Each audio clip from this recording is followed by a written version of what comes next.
اور قرآن میں بھی ہے کذالک ننجی المؤمنین، مومنین کو بھی ہم نجات دیں گے جو یہ یونس کی طرح دعا مانگے گا. یہ تو قرآن میں بھی ذکر ہے. لا اچھا اس کی دیکھیں ترجمہ کتنا پیارا ہے. لا الہ الا انت، کوئی معبود نہیں سوائے تیرے، سبحانک اللہ تو غلطیوں سے پاک ہے، انی کنت من الظالمین میں تو انسان ہوں، غلطیاں کروں گا.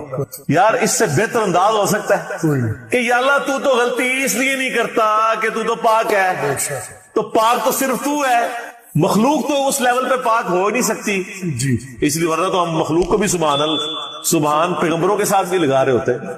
انسان جتنا بھی پرفیکٹ ہو پاک نہیں ہو سکتا. انبیاء کو اللہ نے گناہوں سے پاک کیا ہے، لغزشیں ان سے بھی ہوئی ہیں. حضرت آدم علیہ السلام سے لغزش ہوئی ہے، نوح علیہ السلام نے کافر بیٹے کے لیے دعا کی ہے، موسیٰ علیہ السلام سے بندہ مر گیا، نبی علیہ السلام کی 4 لغزشیں قرآن میں ذکر ہوئی ہیں. غزوہ احد پہ بددعا نکل گئی تھی زبان سے، تو وہ سورہ آل عمران میں آیا کہ آپ کو کوئی اختیار نہیں ہے، آپ نے بددعا دی ہے، اللہ چاہے تو ان کو ہدایت دے. اور پھر اسی خالد بن ولید کو ہدایت بھی مل گئی، اور اسی مبارک زبان سے جس سے بددعا ملی تھی سیف اللہ کا لقب بھی مل گیا. ٹھیک ہے، یہ سب اللہ کے اختیار ہے. پرفیکٹ صرف گاڈ ہے، اس کی کوئی مخلوق بھی پرفیکشن میں اس لیول پہ نہیں جا سکتی. مخلوق کی یہ اللہ کا نقص نہیں ہے بلکہ مخلوق کا نقص ہے کہ جو مخلوق ہوگا نا وہ پرفیکٹ نہیں ہو سکتا. جیسے خالق ہمیشہ سے ہے، مخلوق ہمیشہ سے ہو ہی نہیں سکتی.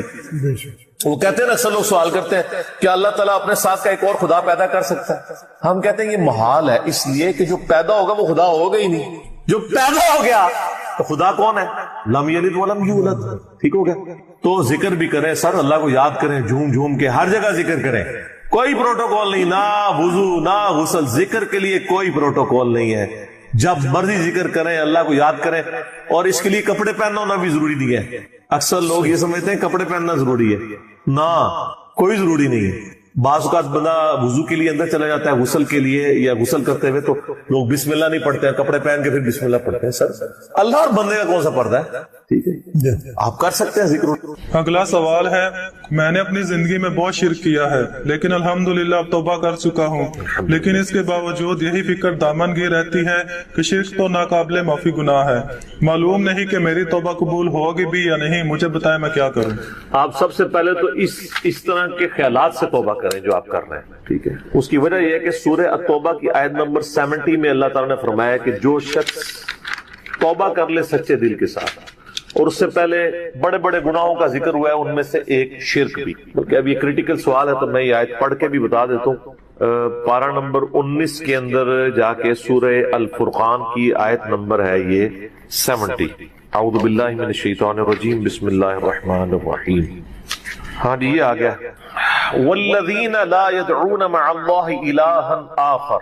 یعنی اللہ تعالیٰ اہل ایمان کی نشانی بتا رہا ہے کہ وہ ایسے لوگ ہیں کہ وہ اللہ کے ساتھ کسی اور کو الہ کے طور پر نہیں پکارتے. وَلَا يَقْتُلُونَ النَّفْسَ الَّتِي حَرَّمَ اللَّهُ إِلَّا بِالْحَقِّ، اور کسی جان کو ناحق قتل نہیں کرتے. ہاں بفتوی شریعت والا معاملہ علیحدہ ہے، یعنی قتل کے بدلے قتل، وہ بھی گورنمنٹ کا جوڈیشری کا کام ہے، آپ نے خود نہیں کرنا. وَلَا يَزْنُونَ، نہ زنا کرتے ہیں. وَمَن يَفْعَلْ ذَلِكَ يَلْقَ أَثَامًا، جو کوئی یہ 3 گناہ کرے گا ان قریب ان کا عذاب چکھ لے گا. کون سے 3 بڑے گناہ گنوائے گئے ہیں؟ نمبر 1 اللہ کے ساتھ شرک، نمبر 2 قتل ناحق، اور نمبر 3 زنا. حتیٰ کہ بخاری مسلم میں ایک حدیث ہے کہ نبی علیہ السلام سے جب بڑے بڑے گناہوں کے بارے میں پوچھا گیا نا تو آپ نے یہی 3 گناہ گنوائے، اور پھر آپ نے کہا قرآن پڑھ کے دیکھو.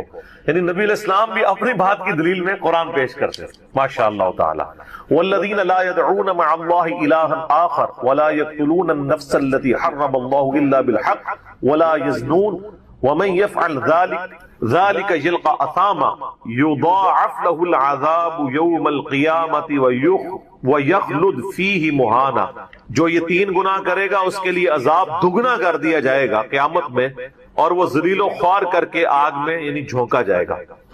الا من تاب، ہاں اگر کوئی ان گناہوں سے توبہ کر لے. کون سے؟ نمبر 1 شرک، نمبر 2 قتل ناحق، اور نمبر 3 زنا. وآمن وعمل عملا صالحا، اور ایمان لے آئے، یعنی ایمان تو پہلے بھی ہوگا نہیں، صحیح والا ایمان، اور نیک عمل کرے. فَأُولَئِكَ يُبَدِّلُ اللَّهُ سَيِّئَاتِهِمْ حَسَنَاتٍ، تو پھر ایسے شخص کے گناہوں کو بھی اللہ تعالیٰ نیکیوں سے بدل دے گا.